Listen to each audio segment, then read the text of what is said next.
Mass click poster வெளியீட்டு விழாவில் Rotarian doctor K Srinivasan அவர்கள் கலந்து கொண்டு சிறப்பிக்கிறார். திரு துரைக்கருணா அவர்கள் இணைந்திருக்கிறார். திரு துரைக்கருணா, முதலமைச்சர் இந்த ஒரு டிப்ளமேட்டிக் எஃபர்ட்டை முன்னெடுக்கிறார்கிறத பார்க்கிறோம். ஒரு பக்கம் தமிழ்நாடு சட்டமன்றத்தில் தீர்மானம் போடப்பட்டிருக்கிறது, சட்ட போராட்டமும் நீதிமன்றத்தில் தொடர்கிறது. இந்த நிலையில் கர்நாடக முதலமைச்சரை சந்திப்பது என்பது பலன் தருமா? நீங்கள் இது போன்ற முன்முயற்சிகளை ஒரு பத்திரிகையாளராக நிறைய பார்த்தவர். எம்ஜிஆர் காலத்தில் இந்த முயற்சிக்கு பலன் இருந்ததை நம்ம பார்த்துருக்கோம். திரு கருணாநிதி தன்னுடைய கர்நாடக கவுண்டர் பார்ட்டான எடியூரப்பாவோடு இந்த முயற்சியை செஞ்சிருக்கிறார். அதுலேயும் சில நல்லெண்ண முன்னேற்றங்கள் ஏற்பட்டதை பார்த்தோம். செல்வி ஜெயலலிதா ஜெகதீஷ் ஷெட்டரை சந்தித்திருக்கிறார். இப்படி சிற்சில சந்திப்புகள் இது போல நடந்திருக்கிறது.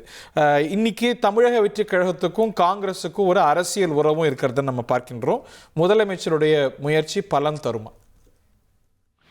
தமிழ்நாடு முதலமைச்சர் மரியாதைக்குரிய ஜோசப் விஜய் அவர்கள் எடுக்கிற இந்த முயற்சி வெற்றி பெற வேண்டும் என்று நாம எல்லோருமே நம்முடைய விருப்பத்தை தெரிவிக்கும். வெற்றி பெறுமா? மிகப்பெரிய கேள்விக்குறி. ஏனென்றால் கடந்த 50 ஆண்டுகளுக்கு மேலாக நீங்க குறிப்பிட்டது மாதிரி தமிழ்நாடு முதலமைச்சராக இருந்த கலைஞர் கருணாநிதி, புரட்சித் தலைவர் எம்ஜிஆர், செல்வி ஜெயலலிதா ஆகியோர் கர்நாடகா மாநிலத்தில் இருந்த குண்டுராவ், தேவராஜ அரசு, தேவேகவுடா, ராமகிருஷ்ண ஹெக்டே உள்ளிட்ட பல முதலமைச்சர்களை சந்தித்து பேச்சுவார்த்தை நடத்தி இருக்கிறார்கள்.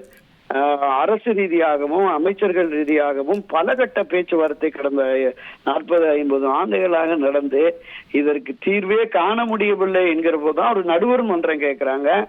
நடுவர் மன்றம் கொடுத்த அந்த இடைக்கால தீர்ப்பு, இறுதி தீர்ப்பு எதையுமே அமல்படுத்தல.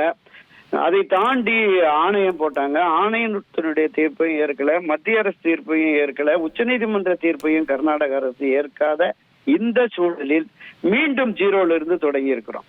இது என்னன்னா, நீங்க ஒவ்வொரு சட்டமன்றத்தின் போதும் கடந்த 40-50 ஆண்டுகளாக இந்த விவாதத்தை நான் பார்த்துக்கிட்டே இருக்கேன். திமுக நான் எடுத்த நடவடிக்கை, அதிமுக நான் எடுத்த நடவடிக்கை அப்படின்னு 2 பேருமே பதிவு பண்ணுவாங்க எந்த விதமான நடவடிக்கைகளை எடுத்தோம் அப்படிங்கறதெல்லாம்.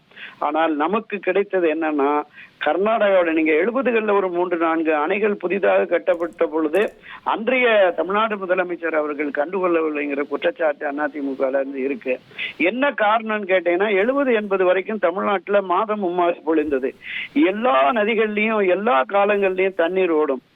நீங்க வைகை நதியில எல்லாம் பாத்தீங்கன்னா, வைகை நதிக்கு இல்ல, காவிரி நதியிலேயே நீங்க, நான் திருச்சியில ஒரு 5 ஆண்டுகள் 70களில் இருந்தேன். அப்ப பாத்தீங்கன்னா எல்லா நாளுமே கரை தட்டி தண்ணீர் ஓடிக்கிட்டு இருக்கும். இன்னைக்கு பூரா மேடு தட்டி மரங்கள் புரிஞ்சிருச்சு.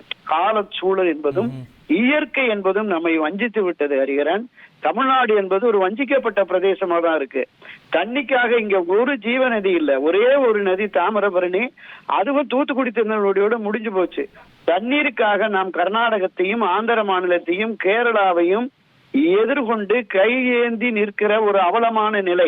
இதுல என்ன துரதிருஷ்டம்னா, இந்த தண்ணீர் பிரச்சனையில இரு மாநிலங்களுக்கு இடையே ஒரு பிரச்சனை உருவாகிவிட்டால் மத்திய அரசு இதுல தலையிட்டு ஒரு உறுதியான இறுதியான தீர்வை எட்ட வேண்டும். ஆனால் இங்க என்ன நடக்குதுன்னா, கர்நாடக அரசுல காங்கிரசுக்கும் பாஜகவுக்கும் வாய்ப்பு இருக்கிறது ஆட்சி அதிகாரத்திற்கு வருவதற்கு. தமிழகத்தில் அப்படிப்பட்ட வாய்ப்பு இல்லை என்கிற பொழுது ஒரு மாற்றாந்தாய் மனப்பான்மை இருக்கிறது. கர்நாடக அரசினுடைய நிலைப்பாட்டுக்கு சாதகமாகவே மத்திய அரசாங்கமும் மத்திய அரசினுடைய அலுவலர்களும் நடந்து கொள்கிறார்கள், அதிகாரிகளும் நடந்து கொள்கிறார்கள் அப்படிங்கிற குற்றச்சாட்டு தமிழ்நாட்டில் இன்னும் வலுவாகத்தான் இருக்கிறது. எனவே இந்த பேச்சுவார்த்தையின் மூலம் பொதுவாகவே நீங்க கர்நாடக அரசை பொறுத்தளவுல கர்நாடகாவில் இருக்கிற அத்தனை அரசியல் கட்சிகளும் ஒரு சொட்டு தண்ணி கூட விடமாட்டோம், யாரு அமைச்சரானாலும் யாரு நீர்வளத்துறை அமைச்சரானாலும் இந்த டயலாக்கை தொடர்ந்து பேசுறாங்க.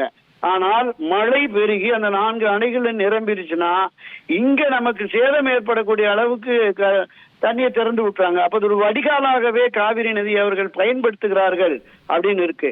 அப்ப நீங்க சொல்றது போல யார் ஆட்சி இருந்தாலும் அப்ரோச் மாறவே இல்லை. இந்த முயற்சிகளை இவருக்கு முன்னேற்றியர்கள் செஞ்சிருக்கிறாங்க. எம்ஜிஆரோ, கருணாநிதியோ, ஜெயலலிதாவோ எல்லாரும் செஞ்சிருக்கிறாங்க. பட் அவங்களும் கூட ஒரு காலப்போக்கில் எடுத்துக்கொண்ட படிப்பன் என்னன்னா, பேச என்ன இருக்கு, பேசுறதுனால பயன் இல்லை, சட்டம் நம் பக்கம் இருக்கு, நிறுவப்பட்ட சட்ட நிலையை செயல்படுத்துறது தான் ஒரே விஷயமே தவிர இதுல பேசி ஒரு டிப்ளமசிக்கு என்ன இருக்கு, அவங்க எல்லாம் உறுதியா நிக்கிறாங்க அப்படிங்கிற ஒரு கசப்பான பாடத்தை தான் எடுத்திருக்கிறாங்க. பட் இன்னைக்கு திரு விஜயோட முயற்சிக்கு வேற பலன் தரும் நினைக்கிறேன். நீங்க நடுவர் மன்றம் போட்ட பொழுது அந்த காவிரி நதியினுடைய தொடக்கம் அந்த 0 பாயிண்ட்ல இருந்து அந்த பிலிகுண்டில இருந்து காவிரியின் கடைமடை பகுதி வரைக்கும் அந்த நடுவர் மன்ற நீதிபதிகள், நிர்வாகிகள், அதிகாரிகள் பார்வையிட்டு தான் நமக்கு அந்த இடைக்கால தீர்ப்பா 205 டிஎம்சி சொல்றாங்க.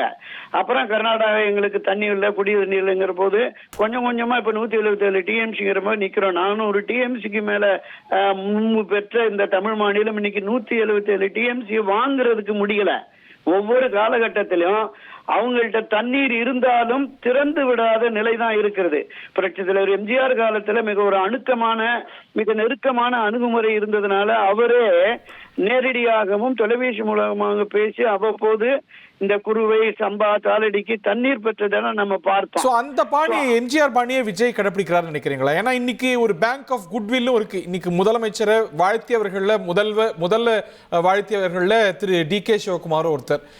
காங்கிரஸ் தாவேக்கா நல்லுறவு இருக்கு. ஸோ இதை பேங்க் பண்ணி ஒரு பக்கம் சட்ட நிலையை நம்ம நிலவினாலும் கூட இந்த ஒரு குட்வில்லை பேங்க் பண்ணி சாதகமான சூழலை ஏற்படுத்த முடியும்னு முதலமைச்சர். நிச்சயமா இவர்கள் பேச்சுவார்த்தையில அப்படி ஒரு நிலை உருவாக வேண்டும் என்பதான் நம்முடைய விருப்பம். உருவாகும் என்று நம்புவோம். ஒரு இணக்கமான போக்கு இருக்கிறதுனால. ஏனென்றால் ராமகிருஷ்ண ஹெக்டே முதலமைச்சரா இருக்கிற பொழுது அங்க விவசாயிகள் தண்ணி விடமாட்டோம்னு பிரச்சனை பண்ற போது அதிகாரிகளை கூப்பிட்டு ராமகிருஷ்ணன் சொல்லியிருக்காரு, இந்த அணைகள் எல்லாம் பராமரிப்பு பணிகள் இருக்கு, அந்த பராமரிப்புக்கு இவ்வளவு தண்ணி இருந்தா நம்ம பராமரிக்க முடியாதுன்னு கொஞ்சம் தண்ணியை திறந்து விடுங்கடான்ட்டாரு. விவசாயிகள் சைலண்ட் ஆயிட்டாங்க இல்லையா? அந்த மாதிரியான ஒரு அணுகுமுறை இரு மாநில அரசுகளுக்கு இருக்கிற அந்த நட்புணர்வின் அடிப்படையில் விட்டா நல்லது. நம்ம இங்க டெல்டா மாவட்டங்கள் நீங்க பல ஆண்டுகளாக நம்ம பேசிட்டு இருக்கோம். கிட்டத்தட்ட 25 லட்சம் ஹெக்டேருக்கு மேல கர்நாடகாவில் பாசன வசதி பெறக்கூடிய அளவிற்கு அவங்க வயல்வெளிகளை உருவாக்கிட்டாங்க. நமது கொஞ்சம் கொஞ்சமா குறைஞ்சி ஒரு கிட்டத்தட்ட எல்லா டெல்டா பகுதி பூராமே வறண்டு போய் கிடக்கிறது. விளைநிலங்கள் வீணாகி போய் கிடக்கிறது. ஒரு காலத்துல நம்ம பெருமையா பேசணும், காவிரி பகுதி என்பது, டெல்டா பகுதி என்பது இந்த சோழ மண்டலம் என்று சோறு உடைத்து யானை கட்டி போரடித்தால் மாளாது சென்னல் என்று மாடு கட்டி போரடித்தால் மாளாத சென்னல் என்று யானை கட்டி போரடித்த பூமின்னு நம்ம பெருமை பேசுறோம். அந்த நிலைப்பாடு என்பது மிக மிக மோசமான நிலைக்கு போயிடுச்சு. நிச்சயமாக கர்நாடக அரசு அந்த கருணையோடும் மத்திய அரசு கூட இதுல மிக தீவிரமாக ஈடுபட்டு, ஏன்னா 9th ஷெட்யூல் வரைக்கும் கொண்டு போயிட்டோம். சட்ட ரீதியான போராட்டமே நமக்கு இறுதி கட்டத்தை எட்டியும் பலன் கிடைக்கவில்லை. நமக்கு தீர்வுகள் கோர்ட்ல இருந்து மட்டும்தான் வந்திருக்கு. கோர்ட்ல இருந்து வந்த தீர்வுகள் மட்டும்தான் தமிழகத்துக்கு சாதகமா இருந்திருக்கு. இதனால இப்ப நீங்க டிப்ளமசியா கலைஞர், எம்ஜிஆர் எல்லாம் முயற்சி செஞ்சாலும் அம்மா ஜெயலலிதா அவங்க ஒரு முடிவு எடுத்தாங்க. இனி பேச எதுவும் இல்லை, இறுதி தீர்ப்பு வந்துருச்சு, இறுதி தீர்ப்பை செயல்படுத்துறது மட்டும்தான் பாக்கி, நம்ம ஏன் பேசணும் அப்படிங்கிற ஒரு நிலைப்பாடு எடுத்தாங்க. சோ அதையும் நம்ம ஃபேக்டர் பண்ணணுமா? உண்மை. நீங்க அந்த நிலைப்பாடு என்பது நான் அதை தான் சொன்னேன். உச்ச நீதிமன்றத்துல தீர்ப்பு வாங்கினா மத்திய அரசு 9th ஷெட்யூல்ல கொண்டு போயிடுச்சு. ஆனால் கர்நாடக அரசுடைய பிடிவாதம் என்பது யாரையும் மதிக்க மாட்டோம், எங்க மாநில நலன் முக்கியம், எங்கள் பகுதியில் இந்த காவிரி இருக்கிறது அப்படின்னு. ஒரு காலத்துல இந்த மாநிலங்களை ஒருங்கிணைக்கிற பொழுது அந்த காவிரி உற்பத்தி ஆகிற அந்த பிரதேசம் தமிழ்நாட்டுக்கு வேணும் அப்படிங்கிற மாதிரி எல்லாம் கூட பேசப்பட்டது.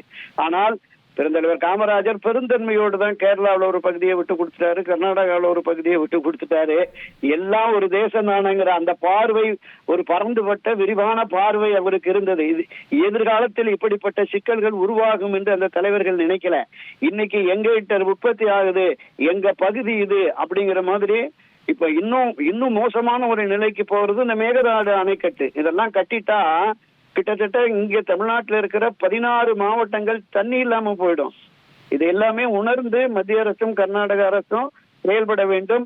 முதலமைச்சரும் இது தொடர்பாக பேசி ஒரு நல்ல தீர்வை கொண்டு வர வேண்டும்.